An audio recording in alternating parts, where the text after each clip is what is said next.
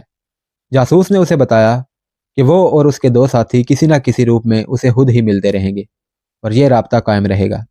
فوری طور پر ضرورت یہ ہے کہ مسلمان اپنے گھروں میں چوری چھپے کمانے، تیر اور برچیاں بنائیں اور گھروں میں چھپا کر رکھیں۔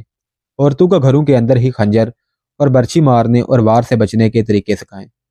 یہودی لڑکیوں کی باتوں پر دھیان نہ دیں، ان کے ساتھ ایسی کوئی بات نہ کریں جس سے انہیں کوئی شک پیدا ہو۔ اپنے طور پر کوئی جنگی کارروائی نہ کریں، پہلے منظم ہو جائیں پھر قیادت بنائیں۔ ہر ایک فرد کا ذرا سا بھی عمل قائد کی نظر میں ہونا چاہیے اور کسی فرد کا کوئی اقدام قائد کی اجازت کے بغیر نہ ہو۔ سورج غروب ہونے لگا تھا۔ مسجد کا پیش امام آ گیا۔ اسے دیکھتے ہی جاسوس نے سلیب اٹھائی اور دوڑتا ہوا باہر نکل گیا۔ باہر سے پھر وہی اعلان سنائی دینے لگا، مسلمانوں سلیب کے سائے میں آ جاؤ، تمہارا اسلام مر گیا ہے۔ امام نے عثمان سارم کو قہر بھری نظروں سے دیکھتے ہوئے پوچھا، یہ یہاں کیا کر رہا تھا اور تم نے اسے اندر کیوں بٹھا رکھا تھا؟ اسے ہلاک کیوں نہ کر دیا؟ تمہاری رگوں میں مسلمان باپ کا خون جم گیا ہے۔ میں اتنا بوڑھا نہ ہوتا تو یہاں سے اسے زندہ باہر نہ جانے دیتا۔